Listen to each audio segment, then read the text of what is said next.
মুর্শিদাবাদ জেলার ভগবানগোলা থেকে রাজমিস্ত্রির কাজে রওনা দিয়েছিল গার্ডেন রিচে। কাজ করছিলেন রাজমিস্ত্রির, আর সেই কাজে গিয়ে মর্মান্তিক পরিণতি ঘটল মুর্শিদাবাদের যুবকের।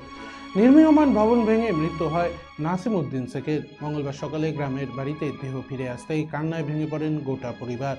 জানা গিয়েছে, মুর্শিদাবাদ জেলার ভগবানগোলা থানার অন্তর্গত চাকনগর গ্রামের বাসিন্দা ছিলেন নাসিম উদ্দিন শেখ। আর্থিক রোজগারের জন্য গিয়েছিলেন কলকাতায় রাজমিস্ত্রির কাজে, আর গার্ডেন রিচে নির্মীয়মান ভবন ভেঙে মৃত্যু হয় তার। এই ঘটনা পরিবারের কাছে আসতেই কান্নায় ভেঙে পড়ে পরিবারের সদস্যরা। আরে তুমি কোথায়? আমার লাস্ট কোটা স্বামীর সাথে হয়েছিল, আমাকে দিতে চাইলো টাকা, আর তোমার মা উঠে গেছে। আমি বললাম আমার মা নাই, রাঁধতে গেছে, আমার মা রাঁধতে গেছে। বাটারে আমার পেটে দুঃখ লেগে গেছে রে। আমার মা, তোমার মা আসলে টাকা তুলে নিয়ে তোমরা দুই বহিনে 500 করে রে। আমি রাগ করে বললো টাকা নিব না খো, তোকে তাহলে টাকা চাইছে।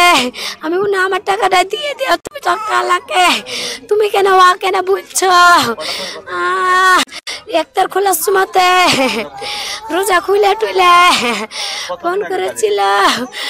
22 দিন হলো, আজ 22 দিন হলো ওই বিল্ডিং এ কাজ করতো।